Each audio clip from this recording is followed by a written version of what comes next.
गोव्यामध्ये मुंडा येथील इंजिनिअरिंग कॉलेजच्या ग्राउंडवरती 17, 18, 19 मे रोजी सनातन राष्ट्र शंखनाद महोत्सव या कार्यक्रमाचं आयोजन करण्यात आलेलं आहे।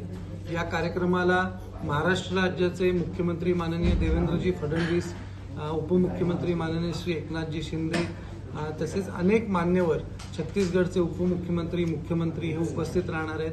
उत्तर प्रदेशचे मुख्यमंत्री माननीय श्री योगी आदित्यनाथजी उपस्थित राहणार आहेत। अनेक संत या कार्यक्रमाला उपस्थित राहतील।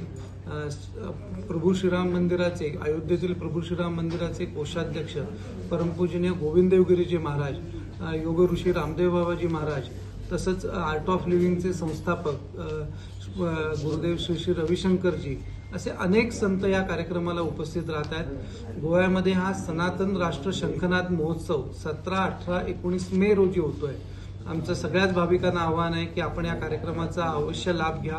या कार्यक्रमाच्या निमित्ताने तिथे शिवकालीन शस्त्रास्त्रांचं प्रदर्शन लावण्यात येणार आहे। तसंच शिवकालीन शस्त्रास्त्रांच्या त्या ठिकाणी प्रात्यक्षिकं देखील सगळ्यांच्या समोर सादर करण्यात येणार आहेत। शेवटच्या दिवशी 19 तारखेला संपूर्ण सृष्टीच्या कल्याणार्थ, सर्वांच्या आरोग्यासाठी महाधन्वंतरी यागाचं आयोजन करण्यात आलेलं आहे। आणि एक नवीन माहिती अशी आहे की हा कार्यक्रम संपल्यानंतर भारत पाकिस्तान जे युद्ध सुरू आहे तर त्याच्यासाठी महाचंडी याग त्या ठिकाणी करण्यात येणार आहे कार्यक्रम संपल्यानंतर। या सर्व गोष्टी या कार्यक्रमाच्या दरम्यान होणार आहेत। तसंच कार्यक्रमाच्या दरम्यान युद्ध आहे कृतनिश्चया ही नाटिका देखील सादर होणार आहे।